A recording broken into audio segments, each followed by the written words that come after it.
గెలిచిన వాడికి గర్వం అవసరం లేదు, ఓడిన వాడికి ఓదార్పు అవసరం లేదు. కావాల్సిందల్లా ఓటమి వద్దన్న తపన, గెలిచి తీరాలన్న కసి అంతే.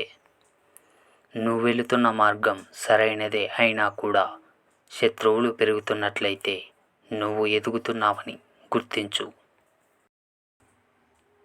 జీవితం అనుకున్నట్లుగా సాగకపోవచ్చు, కానీ ఆగిపోదు.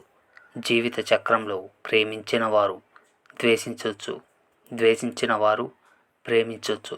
నువ్వు చేయాల్సిందల్లా వేటికి చలించకపోవడమే, నిన్ను నువ్వు ప్రేమించడమే. నీ గెలుపు కోరుకునే వాళ్ళకన్నా నీ ఓటమిని చూడాలనుకునే వాళ్ళ కోసం గెలువు. మొదటి వారు సంతోషిస్తారు, రెండవ వారు కుమిలిపోతారు. ఒకరి మెప్పు కోసం నటించడం మొదలు పెడితే నీ కోసం నువ్వు జీవించడం మరిచినట్లే.